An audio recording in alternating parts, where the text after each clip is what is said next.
সেখানে আপনারা দেখবেন যে ভারতে বিভিন্ন জায়গাতে আন্দোলন চলছে, বাংলাদেশে আমরা লক্ষ্য করছি রসুল সাল্লাল্লাহু আলাইহি সাল্লামের অবমাননা করা হয়েছে বিভিন্ন জায়গাতে। তো এটা আসলে মুসলিমদের থেকে যে প্রতিবাদ করা কী ধরনের ইমানের দায়িত্ব এবং প্রতিবাদ না করাটা গুনাহ কী ধরনের গুনাহ? অত্যন্ত গুরুত্বপূর্ণ বিষয় বলছেন।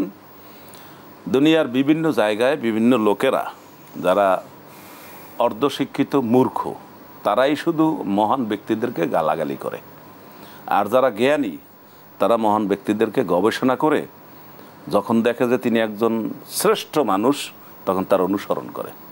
আপনি যে ইন্ডিয়ার কথা বলছেন, প্রসঙ্গক্রমে বলতে হয় কোরআন মাজিদে একটি আয়াত আছে সূরা মায়েদার ৮২ নম্বর আয়াত, লাতাজিদান্না আশাদ্দান্নাসি আদাওয়াতাল লিল্লাযিনা আমানুল ইয়াহুদা ওয়াল্লাযিনা আশরাকু, যে মুসলমানদের অন্যতম চূড়ান্ত দুশমন হচ্ছে ইহুদি জাতি এবং মুশরিক জাতি। এই মুশরিকের বিরাট একটা অংশ হলো ইন্ডিয়া। তাদের দেবতা ৩৩ কোটি। এখন কোটির অর্থ কি সেটা অন্য ব্যাপার, আমি বলবো।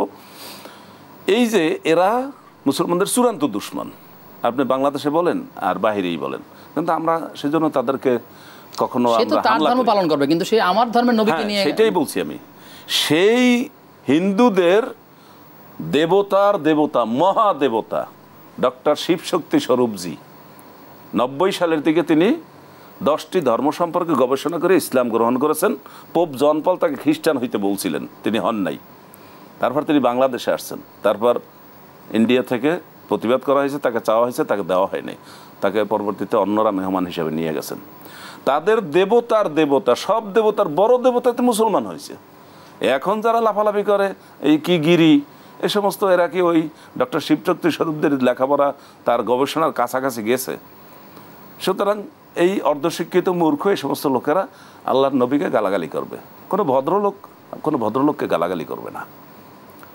এবং কোরআন মাজিদের দিকে যদি আপনি লক্ষ্য করেন তাহলে সূরা কলমের 10, 11, 12, 13 4টা আয়াতের মধ্যে বলা আছে নবী রাসূলদেরকে যারা গালাগালি করে তাদের 9 ধরনের দোষ থাকে।